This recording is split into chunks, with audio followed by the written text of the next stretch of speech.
আফরুজ্জামান সাহেব, সাথে উপস্থিত আছেন আমাদের খড়গ্রাম বিধায়ক দাদা আশিস মাঝি সাহেব, আমাদের লালগোলা বিধায়ক দাদা মোহাম্মদ আলী সাহেব, নবগ্রাম বিধায়ক দাদা কানাই চন্দ্র মণ্ডল, সাথে উপস্থিত আছেন আমাদের পৌরসভার পৌরপিতা, আমাদের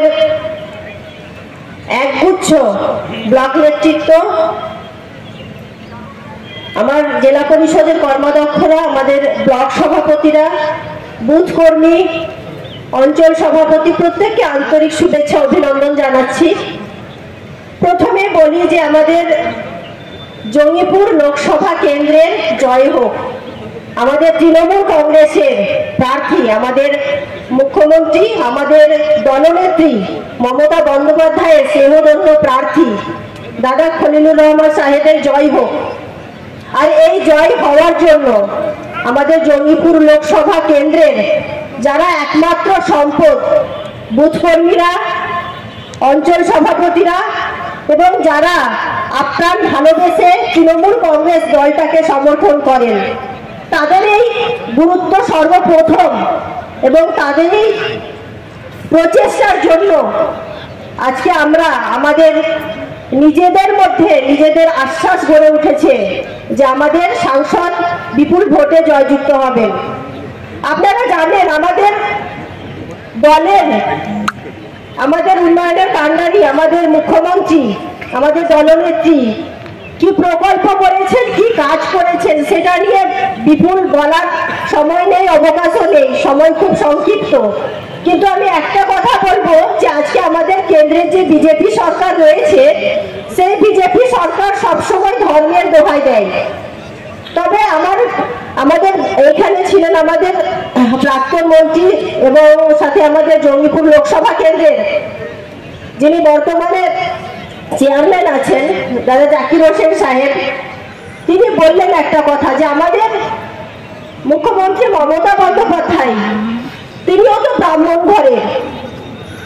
তাই তো এটা তো ভাবার বিষয় যে আমরা সবসময় কিন্তু এইটা লক্ষ্য রাখছি যে বিজেপি মানে হিন্দুরা বিজেপি ভোটটা করবে এবং বাকি যে সমস্ত রাজনৈতিক দলগুলো আছে তারা বিভিন্ন ধর্মের মানুষের মধ্যে ভাগাভাগি হয়ে যায়।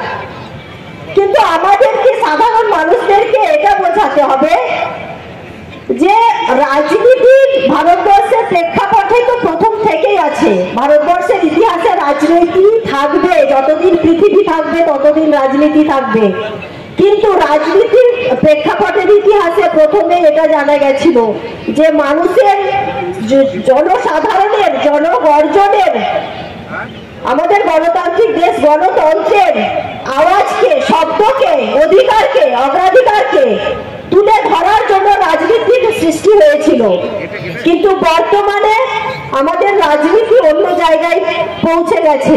তাই আমি বলবো আমাদের জঙ্গিপুর লোকসভা কেন্দ্র শুধু নয়, আরো দুটো লোকসভা কেন্দ্র আছে, বহরমপুর এবং মুর্শিদাবাদ।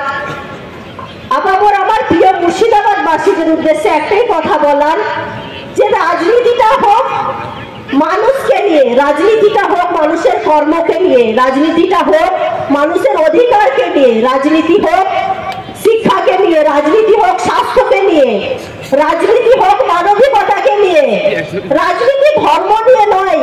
রাজনীতি কেন ধর্মের নিয়ে কেন রাজনীতি হবে? আমাদের এটাই বলা যে আমরা যারা আজকে অনেকক্ষণ ধরে বসে আছেন, আপনারা সত্যি খারাপ লাগছে যে রোদ্রের মধ্যে, প্রখর রোদ্রে আপনারা অনেকক্ষণ বসে আছেন। কিন্তু তারপরেও আমরা বলি যে আপনাদের এই যে রোদে বসে থাকা সেটা বিফল যাবে না। এবং সাথে এটাও বলবো যে আমরা যারা নেতৃত্বরা আছি তারা একত্রিত হয়ে যাতে লড়াইয়ের ময়দানে ছুটে বেড়াতে পারি সেটাই কামনা করবো। কারণ হচ্ছে রমজান মাস, রমজানের শুভেচ্ছা আপনাদের সকলকে। এবং একটু কষ্ট হলেও আমাদেরকে করতে হবে। আমাদের মুখ্যমন্ত্রীর হাতকে শক্ত করতে গেলে আমাদেরকে ঝাঁপিয়ে পড়তে হবে। আমাদের সাংসদকে, আমাদের প্রার্থীকে জেতাতে হবে এবং তার জন্য সকলে আপ্রাণ চেষ্টা করবেন, এটা আমরা জানি। কারণ খলিলুর রহমান নামটা একটা শুভঙ্কির সাথে মানুষ নিয়ে থাকে, এটা আমি বিগত দিনেও বলেছি, সত্যি তাই। তো আমরা ওনাকে ব্যক্তি হিসাবে মানুষ প্রচুর ভালোবাসেন, সেটা আপনারা জানেন, মানুষের মুখে মুখে ওনার নাম শুনতে পান। তাই আমি বলবো যে এই লোকসভা ভোটটা কিছুদিন কষ্ট হলেও একটু সবাই মিলে যাতে করার চেষ্টা করি এবং আমাদের দলনেত্রীর হাতকে আমরা যাতে শক্ত করতে পারি, এই বলে আমি আমার ক্ষুদ্র বক্তব্য শেষ করছি।